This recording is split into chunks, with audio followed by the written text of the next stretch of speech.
नमस्कार दोस्तों, स्वागत है आप सभी का हमारे YouTube चैनल लो समझ लो में।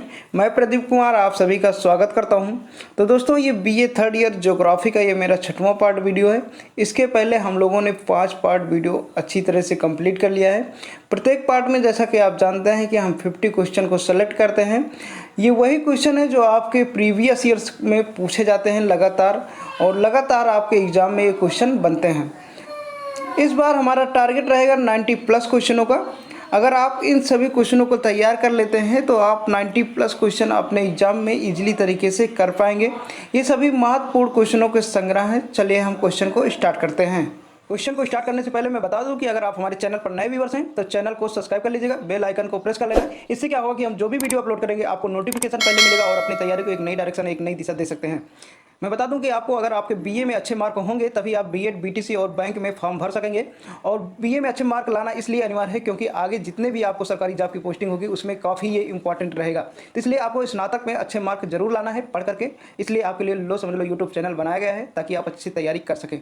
चलिए क्वेश्चन को स्टार्ट करते हैं। पहला क्वेश्चन हमारा, निम्नलिखित में से कौन सा एक कारक मृदा अपरदन के लिए उत्तरदायी है? तो 4 ऑप्शन है आपके सामने, बताना है। चिकनी मिट्टी, वायु की तीव्र गति, उच्च तापक्रम या कम वर्षा। इसका राइट आंसर हो जाएगा वायु की तीव्र गति। बी ऑप्शन आपका करेक्ट हो जाएगा। ओके, ऑप्शन नंबर बी बिल्कुल राइट हो जाएगा। मृदा अपरदन के लिए वायु की तीव्र गति उत्तरदायी है। तो सबसे पहले मृदा अपरदन के लिए कई कारक उत्तरदायी होते हैं जो कि इसमें ऑप्शन नहीं है। तो जो ऑप्शन है इसमें वही करेक्ट होगा, बी वायु की तीव्र गति। जैसा कि वर्षा का जल, तीव्रता और पवन के साथ सभी कारक ये मृदा अपरदन के लिए उत्तरदायी होते हैं। अब बात करते हैं कि मृदा अपरदन होता क्या है, इसके विषय में हम कुछ जान लेते हैं। देखिए, मृदा अपरदन नेचर रूप से घटित होने वाली एक भौतिक प्रक्रिया है। नेचर मतलब प्राकृतिक रूप से। मृदा अपरदन जो होती है एक भौतिक प्रक्रिया है जो कि प्रकृति द्वारा घटित होती है। पता है, जैसे मृदा के जो भी पोषक तत्व हैं सब ऊपर ही तो हैं, अंदर कोई पोषक तत्व तो है नहीं। तो जो भी पोषक तत्व हैं ऊपर, उसी को ये क्या करते हैं, वायु की तीव्र गति, वर्षा के अधिक जल बहाकर अलग अलग कर देते हैं। तो इसलिए मृदा अपरदन यानी मृदा का क्षय काफ़ी अधिक होता है। पिछले 150 सालों में मृदा अपरदन काफ़ी तेज़ी से हुआ है। मानव की क्रियाकलापों द्वारा मृदा अपरदन तेज़ी से हो रहा है। तो इसलिए मृदा को बचाने के लिए काफ़ी विधियां अपनाई जाती हैं केंद्र सरकार, राज्य सरकार के द्वारा। ओके, तो राइट आंसर क्या हो जाएगा, वायु की तीव्र गति। मृदा अपरदन 2 प्रकार से होता है, एक जल अपरदन, एक वायु अपरदन। याद रखेंगे। चलिए आगे देखते हैं। देखिए, प्रत्येक क्वेश्चन का हम एक्स्ट्रा फैक्ट इसलिए बताते हैं कि वो क्वेश्चन आपको हमेशा के लिए याद हो जाए। और एक्स्ट्रा बताने से ये फ़ायदा होता है कि ताकि आपको उसके विषय में समझ आ जाए, रटना ना पड़े। ओके, तो इसलिए हम प्रत्येक क्वेश्चन के जो भी एक्स्ट्रा फैक्ट होते हैं, ये कैसे हुआ, इसके अंतर्गत कैसे क्वेश्चन पूछे जाते हैं, उन सभी चीज़ों को हम बताते हैं। क्वेश्चन नंबर दूसरा है, निम्नलिखित में से किस राज्य में स्थानांतरण कृषि होती है? ये बताना है कि किस राज्य में स्थानांतरण कृषि होती है। मिजोरम, केरल, राजस्थान या फिर झारखंड। देखिए, इसका राइट आंसर हो जाएगा Jharkhand, D. Okay, right answer हो जाएगा झारखंड। ऑप्शन नंबर डी आपका बिल्कुल करेक्ट रहेगा। चलिए हम स्थानांतरण खेती या स्थानांतरण कृषि के विषय में कुछ जान लेते हैं। देखिए, स्थानांतरण कृषि या इसको हम झूम कृषि भी कह सकते हैं। इसके विषय में हमने झूम कृषि के विषय में पिछले वाले वीडियो में भी बताया था। तो इसको स्थानांतरण कृषि कहें या फिर झूम कृषि कहें, दोनों सेम ही है। ओके, तो इस प्रकार की कृषि क्या होती है, एक आदिम कृषि होती है। आदिम कृषि, तो इस प्रकार की कृषि आदिम कृषि होती है। और इसके विषय में हम ये जान लेते हैं कि ये कैसे होती है। ओके, ये कैसे होती है। इसमें होता क्या है कि सबसे पहले हम वृक्षों तथा वनस्पतियों को काट कर उन्हें जला दिया जाता है। ओके, जितने भी वृक्ष, झील, झाड़ी होते हैं उनको काट करके जला दिया जाता है। और जलाने के बाद सफाई कर दी जाती है। और सफाई करने के बाद जो उसको जुताया जाता है, जैसे लकड़ी के हल द्वारा या किसी के कारण उसको जुताई की जाती है। और जुताई करने के बाद उसमें बीज बो दिया जाता है। जब तक इसमें उर्वरता विद्यमान रहती है तब तक इस पर खेती करते हैं, वरना पुनः फिर इस पर पेड़ को उगने के लिए छोड़ देते हैं। देखिए, फिलहाल इस खेती से ज़्यादा फायदा नहीं है, लेकिन कुछ आबादी ऐसी है जिनको अपना जीवन निर्वाह करने के लिए स्थानांतरण कृषि करना पड़ता है। ओके, तो आई होप कि आप समझ गए होंगे। पूरे विश्व में कई प्रकार के स्थानांतरण कृषि होती है, झूम खेती होती है, और हर जगह इसका नाम अलग होता है। सभी नाम तो हम नहीं बता सकते, लेकिन कुछ महत्वपूर्ण कृषि के नाम हम बता सकते हैं। ओके, अगर विश्व में स्थानांतरण कृषि की बात करें तो एक रे कृषि होती है। स्थानांतरण नाम है उसका रे, जो कि वियतनाम होती है। वियतनाम की राजधानी क्या है, हनोई। तो वहाँ वियतनाम में होती है रे कृषि। ताबी कृषि मेडागास्कर में होती है। लोगन पश्चिम अफ्रीका में होती है। रोका जो कि ब्राज़ील में होती है। इसका ये सब नाम है कृषि, झूम कृषि या आप स्थानांतरण कृषि कह सकते हैं। ओके, और जबकि अपने यहाँ होती है झूम कृषि, ये उत्तर पूर्वी भारत में होती है। झूम कृषि का एक प्रकार है, ये उत्तर पूर्वी भारत में होती है। दीपा बस्तर जिला मध्य प्रदेश में होती है। कमन, विंगा और घरवी ये सब उड़ीसा में होती है। ओके, तो इस प्रकार से आप इसको याद कर सकते हैं। चलिए आगे देखते हैं। प्रश्न नंबर 3 है हमारा, मानव मात्र की मौलिक आवश्यकताओं की पूर्ति होती है। बताना आप सभी को कि मानव मात्र की मौलिक आवश्यकताओं की पूर्ति होती है औद्योगिकीकरण द्वारा, कृषि द्वारा, विकास नगर द्वारा या फिर नगरीकरण द्वारा। राइट आंसर हो जाएगा कृषि द्वारा। बी बिल्कुल करेक्ट आंसर हो जाएगा।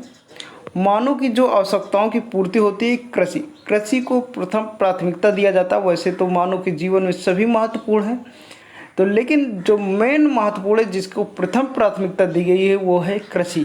ओके, तो करेक्ट आंसर क्या हो जाएगा? बी ऑप्शन आपका राइट होगा। चलिए अगला प्रश्न देखते हैं हम। प्रश्न नंबर 4 है, खरीफ की फसल है। बताना आप सभी को, खरीफ की फसल है मक्का, जौ, चना, गेहूँ। तो इसका राइट आंसर क्या हो जाएगा ये आप सभी को बताना है। ए आपका बिल्कुल करेक्ट आंसर हो जाएगा। क्या हो जाएगा? मक्का। देखिए फसल कितने प्रकार की होती है? 3 प्रकार की। एक खरीफ होती है, एक रबी होती है, एक जायद होती है। तो ये फसलें जो हैं इनको आप याद रखना, कोई भी फसल आपके एग्ज़ाम में पूछा जा सकता है। तो खरीफ की फसलें जो हैं मक्का, सिर्फ मक्का ही नहीं, मक्का के सिवा धान, ज्वार, बाजरा, मूंगफली, गन्ना, सोयाबीन, उड़द, तुअर आदि इन सभी को खरीफ की फसलें कहा जाता है। ओके, खरीफ की फसलों के अंतर्गत आते हैं, कपास भी आता है इसके अंतर्गत। तो ये सभी, और ये कब बोई जाती हैं इसके विषय में हम जान लेते हैं।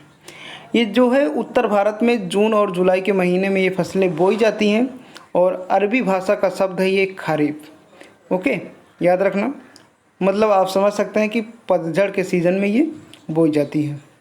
और जो रबी की फसलें होती हैं जैसे गेहूँ, जौ, चना, मटर, दाल, ये सब रबी की फसलें होती हैं जो कि अक्टूबर और नवंबर महीने में बोई जाती हैं। जायद क्या होता है? जायद के अंतर्गत तरबूज, खरबूजा, खीरा जो खाने वाली फसलें होती हैं, कच्चा खाने वाली फसलें होती हैं, तो आप वो जायद के अंतर्गत आता है। आप इस प्रकार से याद रख सकते हैं, जैसे तरबूज, खरबूजा, खीरा, ककड़ी, लौकी, भिंडी, ये सब क्या होती हैं?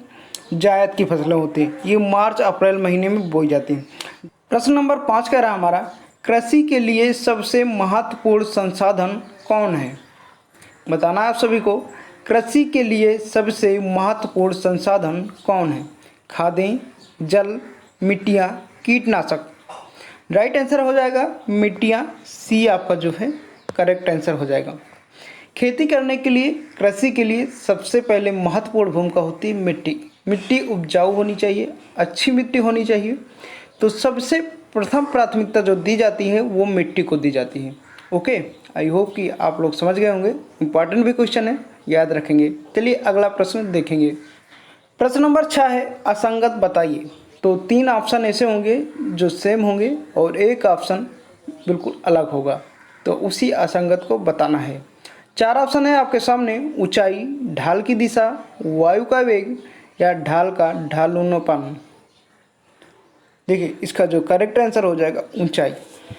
ओके, तो ए आपका बिल्कुल करेक्ट ऑप्शन हो जाएगा। आगे देखते हैं। प्रश्न नंबर 7 है, आधुनिक कृषि का विपरीत प्रभाव है। जल प्रदूषण, मृदा प्रदूषण, जल क्रांति या उपयुक्त सभी। अगर आपको किसी भी प्रश्न में डाउट हो या कोई क्वेश्चन आपको पूछना हो तो कमेंट बॉक्स में ज़रूर बता देना, क्योंकि हम प्रत्येक छात्र का कमेंट का रिप्लाई ज़रूर देते हैं। ओके, तो इसका राइट आंसर हो जाएगा आपका उपयुक्त सभी। आधुनिक कृषि का विपरीत प्रभाव पड़ता है जल प्रदूषण का भी, मृदा प्रदूषण का भी, जल क्रांति का। तो राइट आंसर क्या हो जाएगा?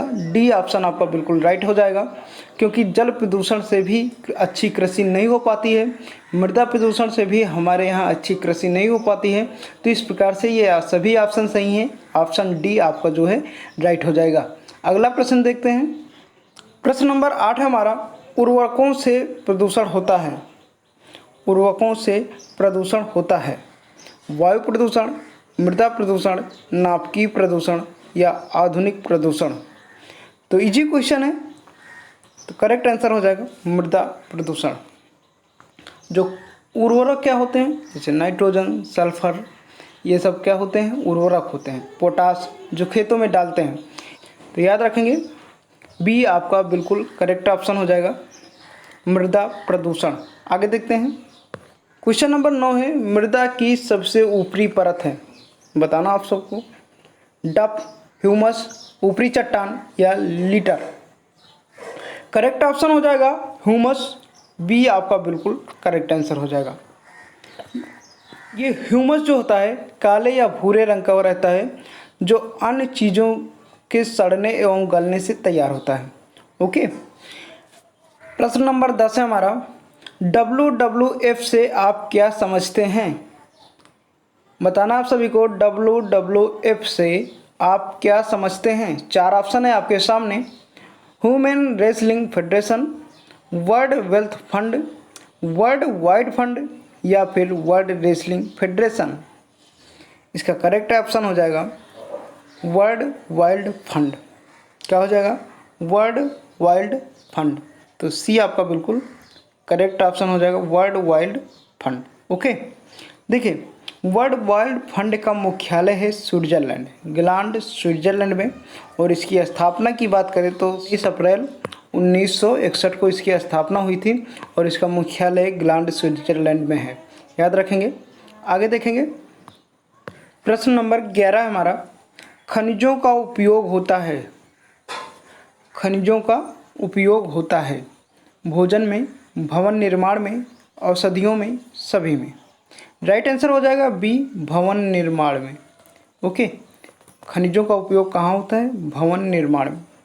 चलिए हम खनिज के विषय में कुछ जान लेते हैं। देखिए खनिज किससे कहते हैं, सबसे पहले तो हम ये जानेंगे। खनिज ऐसे भौतिक पदार्थ हैं जो खान से खोद कर निकाले जाते हैं। ओके, खनिज वे भौतिक पदार्थ होते हैं जो खान से खोद कर, किसी भी खान से खोद कर निकाले जाते हैं। तो वैसे तो खनिज 3 प्रकार के होते हैं, धात्विक खनिज, अधात्विक खनिज और ऊर्जा खनिज। ओके, तो इन तीनों खनिज के विषय में हम आपको थोड़ा थोड़ा बताएंगे। देखिए जैसे लोहा हो गया, अभ्रक हो गया, कोयला, बॉक्साइट, जस्ता, चूना पत्थर, ये सब क्या होते हैं? खान से खोद कर निकाले जाते हैं, फिर इनको शुद्ध किया जाता है। जैसे धात्विक खनिज क्या होते हैं? जिन खनिजों को खोद करके निकालने के पश्चात उसको शुद्ध किया जाता है और शुद्ध करने पर धातु प्राप्त होता है, उसे धात्विक खनिज कहा जाता है। ओके, जैसे लोहा हो गया, निकेल हो गया, कोबाल्ट हो गया। और अधात्विक खनिज की बात करें तो अधात्विक खनिज वो होते हैं जिनको किसी कोयले खान से निकाल करके शुद्ध किया जाता है, पर वे पूर्ण रूप से धात्विक नहीं होते हैं, उनके अंदर चुंबकत्व का गुण नहीं होता है।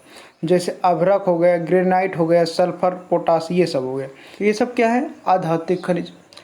अगर ऊर्जा खनिज की बात करें तो ऊर्जा खनिज जैसे कोयला हो गया, पेट्रोलियम हो गया, गैस हो गया, तो ये सब क्या है? ऊर्जा खनिज। ओके, चलिए देखते हैं अगला प्रश्न। प्रश्न नंबर 12 है, मृदा अपरदन रोका जा सकता है। तो 4 ऑप्शन है आपके सामने, बताना इसका राइट आंसर क्या हो जाएगा। चारागाहों द्वारा, पेड़ पौधे उगाकर, ढाल बनाकर या फसल चक्रण द्वारा। मृदा अपरदन रोका जा सकता है सिर्फ पेड़ पौधे लगाकर। ओके, तो बी ऑप्शन जो है आपका करेक्ट ऑप्शन हो जाएगा। चलिए अगला प्रश्न देखते हैं। प्रश्न नंबर 13 हमारा, भविष्य का ऊर्जा स्रोत किसे कहा जाता है? हाइड्रोजन, महासागर, वायु, इनमें से कोई नहीं। करेक्ट ऑप्शन हो जाएगा हाइड्रोजन, यानी बी जो है आपका बिल्कुल राइट आंसर हो जाएगा। भविष्य का ऊर्जा स्रोत किसे कहा जाता है? हाइड्रोजन को कहा जाता है। क्यों कहा जाता है? क्योंकि हाइड्रोजन से पानी का निर्माण होता है। ओके, हाइड्रोजन से पानी का निर्माण होता है। वैसे तो हाइड्रोजन का उपयोग आईसी इंजन, डीजल, सीएनजी मिश्रण के साथ साथ फ्यूल में भी और बिजली उत्पादन में भी होता है इसका प्रयोग। सबसे हल्का तत्व हाइड्रोजन माना गया है, जिसका घनत्व 0.09 ग्राम प्रति लीटर होता है। तो याद रखेंगे। चलिए अगला प्रश्न देखते हैं। प्रश्न नंबर 14 हमारा, पृथ्वी द्वारा प्राप्त सौर ऊर्जा की मात्रा कितने % है? बताना है आपको। तो राइट आंसर क्या हो जाएगा? 45%। ओके, यानी डी आपका बिल्कुल करेक्ट आंसर हो जाएगा। पृथ्वी द्वारा प्राप्त सौर ऊर्जा की मात्रा कितने % है? 45%। चलिए अगला प्रश्न देखते हैं। प्रश्न नंबर 15 हमारा, मानव माना जाता है शाकाहारी प्राणी, सर्वाहारी प्राणी, मांसाहारी प्राणी या उपयुक्त में से कोई नहीं। देखिए डी ऑप्शन आपका बिल्कुल राइट आंसर हो जाएगा। मानव जो है वो शाकाहारी भी हो सकता है, सर्वाहारी भी हो सकता है और मांसाहारी भी हो सकता है। तो ऑप्शन क्या हो जाएगा, डी आपका बिल्कुल राइट आंसर हो जाएगा। प्रश्न नंबर 16 है आपका, रासायनिक उर्वरक का कौन सा उदाहरण नहीं है। तो बताना है आपको, 4 ऑप्शन है आपके सामने, यूरिया, कंपोस्ट, पोटास या फिर फास्फेट। तो करेक्ट आंसर हो जाएगा पोटास, यानी सी ऑप्शन जो है आपका करेक्ट हो जाएगा। 17 नंबर प्रश्न कह रहा है, प्रकाश ऊर्जा के भोजन ऊर्जा में बदलने की प्रक्रिया क्या कहलाती है। प्रकाश ऊर्जा के भोजन ऊर्जा में बदलने की प्रक्रिया क्या कहलाती है। तो इसका राइट आंसर क्या हो जाएगा, डी बिल्कुल करेक्ट आंसर हो जाएगा, प्रकाश संश्लेषण। ओके, तो डी आपका बिल्कुल राइट आंसर हो जाएगा। देखिए प्रकाश संश्लेषण विधि द्वारा ही पेड़ पौधे अपना भोजन का निर्माण करते हैं। ओके, तो डी ऑप्शन आपका क्या हो जाएगा, करेक्ट ऑप्शन हो जाएगा। प्रश्न नंबर 18 है, निम्नलिखित में से कौन सा एक नवीकरणीय ऊर्जा स्रोत नहीं है। बताना है आप सभी को, निम्नलिखित में से कौन सा एक नवीकरणीय ऊर्जा स्रोत नहीं है। तो जल, बायोगैस, वायु, कोयला। तो करेक्ट आंसर क्या हो जाएगा, कोयला, डी आपका बिल्कुल राइट आंसर हो जाएगा। 19 नंबर प्रश्न कह रहा है, निम्नलिखित में से कौन सा एक नवीकरणीय ऊर्जा स्रोत है। कोयला, पेट्रोल, एलपीजी या फिर बायोगैस। तो करेक्ट आंसर हो जाएगा बायोगैस। तो डी आपका बिल्कुल राइट आंसर हो जाएगा, क्योंकि ये बायोगैस का निर्माण जो है ये नवीकरणीय ऊर्जा स्रोत है। ओके, एक प्रकार से इसका अभी जल्द में निर्माण हुआ है, वो तो गए काफ़ी साल, लेकिन इन सभी कोयला, पेट्रोल, एलपीजी इसको देखते हुए इसका अभी सबसे नया निर्माण है। ओके, तो डी आपका करेक्ट आंसर हो जाएगा। क्वेश्चन नंबर 20 है, उत्पादक का उदाहरण है। उत्पादक का उदाहरण है हरे पादप, शाकाहारी जीव, मांसाहारी जीव या फिर अपघटक। तो राइट आंसर क्या हो जाएगा, ए आपका जो है राइट आंसर हो जाएगा, हरे पादप। अब ये हरे पादप होते क्या हैं ये समझ लीजिए। वे हरे पेड़ पौधे जो प्रकाश संश्लेषण से सूर्य के प्रकाश और क्लोरोफिल की उपस्थिति में अपना भोजन और या अपने कार्बनिक पदार्थों का निर्माण करते हैं, उन्हें क्या कहा जाता है, उत्पादक कहा जाता है। तो याद रखेंगे। चलिए अगला प्रश्न देखते हैं। प्रश्न नंबर 21 है हमारा, नवीकरणीय ऊर्जा है प्राथमिक स्रोत, द्वितीयक स्रोत या तृतीयक स्रोत, फिर इनमें से कोई नहीं। 4 ऑप्शन है आपके सामने, बताना इसका राइट आंसर क्या हो जाएगा। देखिए नवीकरणीय जो ऊर्जा है वो क्या है, प्राथमिक स्रोत। और प्राथमिक स्रोत हमने बता दिया क्या होता है, पेड़ पौधे। ओके, तो राइट आंसर क्या हो जाएगा, ए आपका जो है करेक्ट ऑप्शन हो जाएगा। ओके, आगे देखेंगे। 22 नंबर प्रश्न कह रहा है, वायुमंडलीय संरचना में ऑक्सीजन का प्रतिशत होता है। बताना आप सभी को, वायुमंडल संरचना में ऑक्सीजन का प्रतिशत होता है 0.1% या फिर 12% या 21% या 78%। देखिए यहाँ ऑक्सीजन की बात किया है तो यहाँ हो जाएगा 21%। तो सी आपका बिल्कुल करेक्ट आंसर हो जाएगा। अगर नाइट्रोजन की बात होता तो 78% होता, अगर कार्बन डाइऑक्साइड की बात होता तो 0.03%। ओके, याद रखेंगे।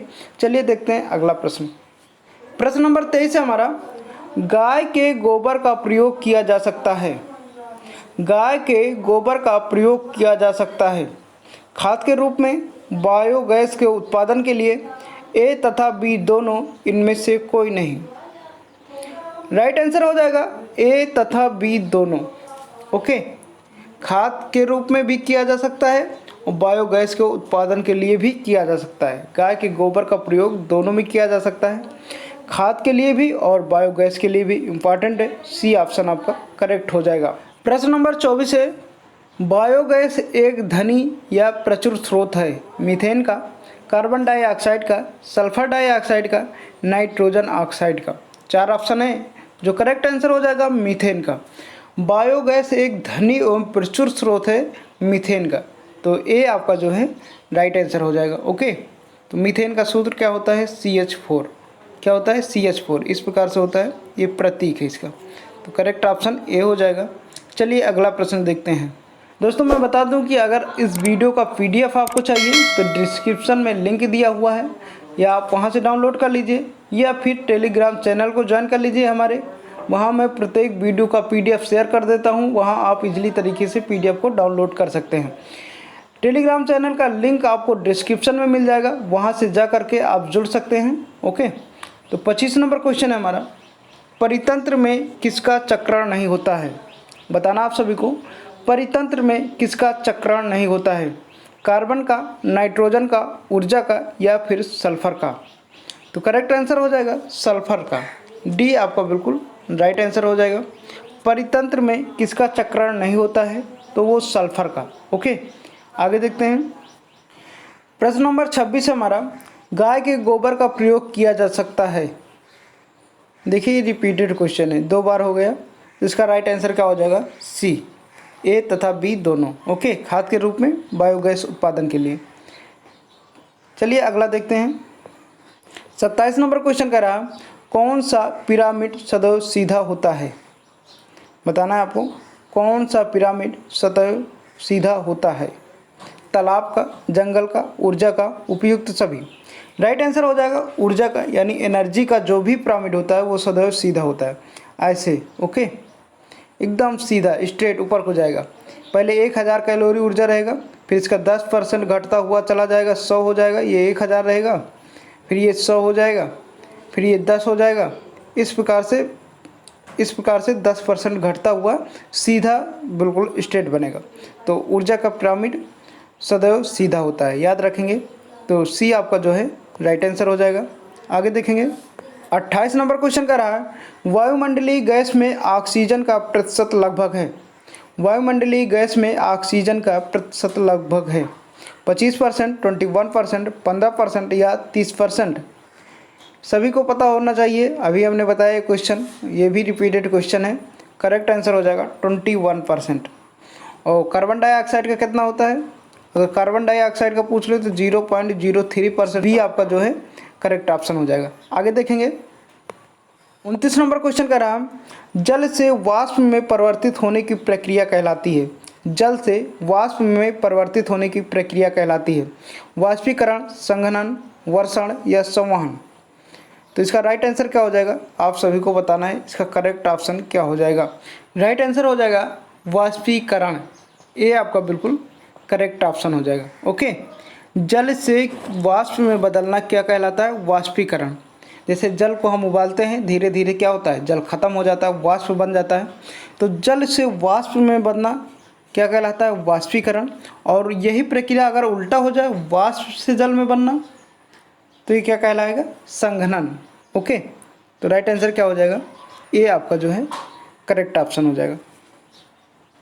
क्वेश्चन नंबर 30 हमारा, निम्नलिखित में से कौन सी प्राकृतिक रूप से पाई जाने वाली ग्रीन हाउस गैस सर्वाधिक हाउस प्रभाव डालती है? ग्रीन हाउस प्रभाव डालती है, यहाँ ग्रीन होना चाहिए, सर्वाधिक ग्रीन हाउस प्रभाव डालती है। ओके, तो बताना है कार्बन डाइऑक्साइड, मीथेन, ओजोन, जल वाष्प।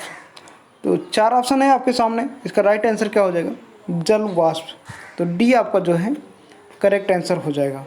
ओके, प्रश्न नंबर 31 हमारा, निश्चित स्थान पर समय पर अल्प समय के लिए वातावरण की दशाएं सूचक हैं। 4 ऑप्शन है आपके सामने, जलवायु, सूक्ष्म जलवायु, ऋतु या इनमें से कोई नहीं। इसका जो ऑप्शन हो जाएगा आंसर हो जाएगा इनमें से कोई नहीं।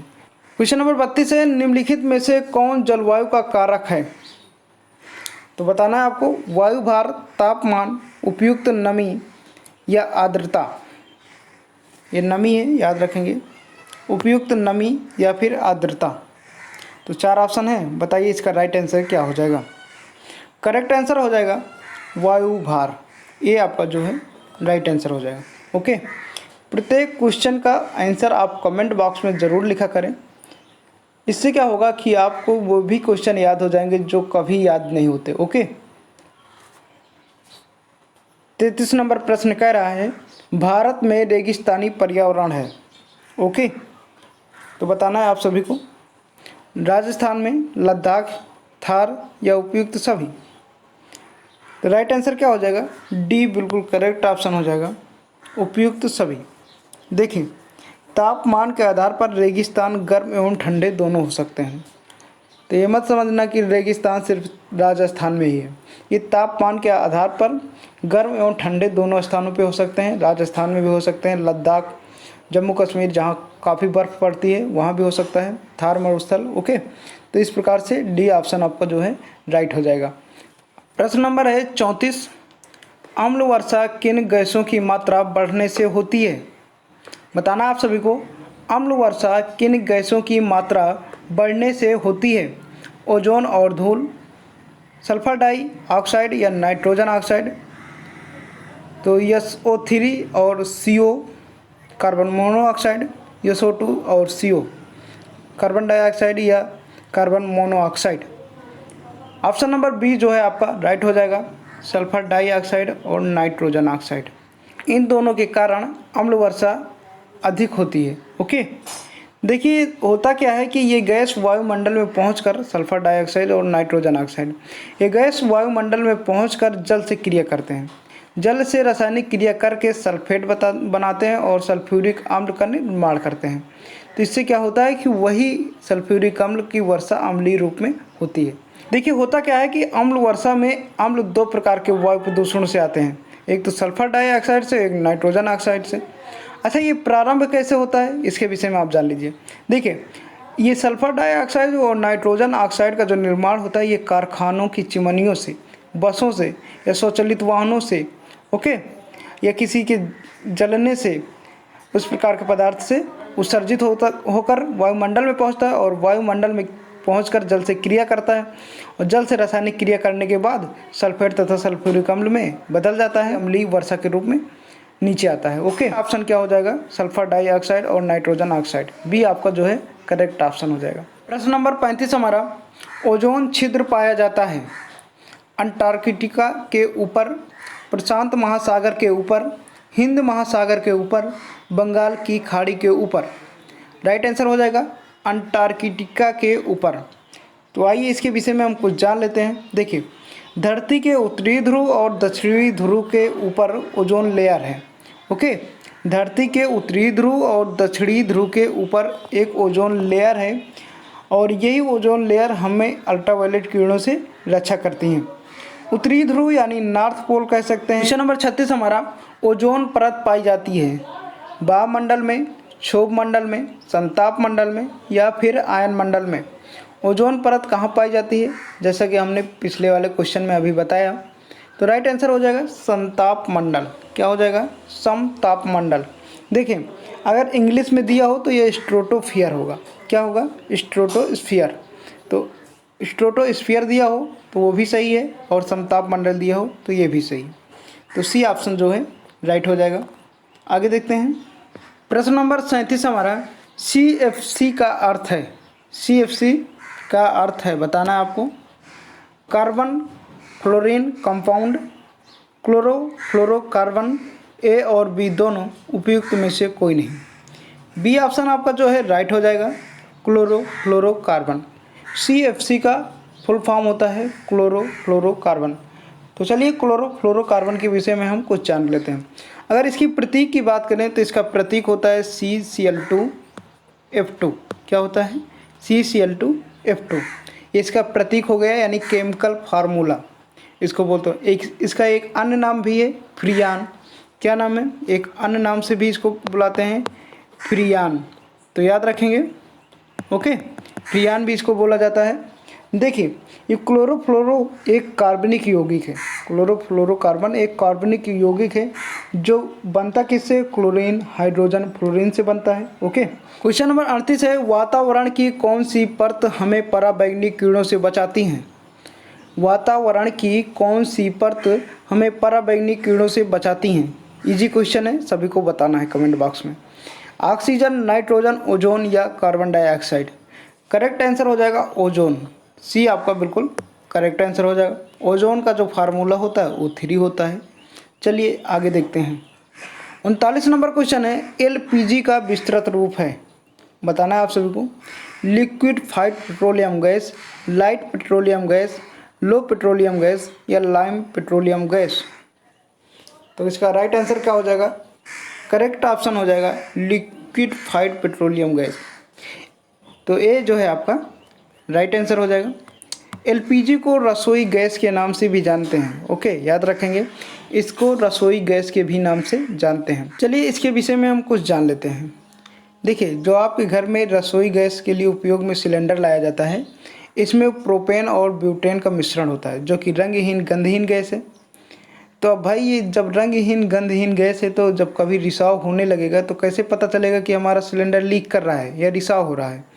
तो इसमें पता करने के लिए एक गंध वाली और रंग तो नहीं रहता, फिलहाल वो गंध वाली गैस मिलाई जाती है, जिसका नाम होता है मिथाइल मर्केप्टन। इसको अलग से मिलाया जाता है। इससे ये पता चलता है कि हमारा सिलेंडर लीक कर रहा है। ओके, तो राइट आंसर क्या हो जाएगा? Liquefied petroleum gas. चलिए आगे देखते हैं। प्रश्न नंबर 40 हमारा, तापक्रम की वृद्धि होने पर सापेक्षिक आर्द्रता बताना है, घटती है कि बढ़ती है, या कोई परिवर्तन नहीं होता, या फिर शून्य हो जाती है। देखिए, तापक्रम की वृद्धि होने पर सापेक्षिक आर्द्रता जो है बढ़ती है, याद रखना। जैसे ही ताप बढ़ेगा तो वो क्या होगा? जलवाष्प बनाएगा नदी नाले तालाबों का, तो उसका सापेक्षिक आर्द्रता क्या होगा? बढ़ेगा। तो ये आपका बिल्कुल करेक्ट ऑप्शन हो जाएगा। चलिए आगे देखते हैं। 41 है, निम्नलिखित में से कौन सी ग्रीन हाउस गैस नहीं है?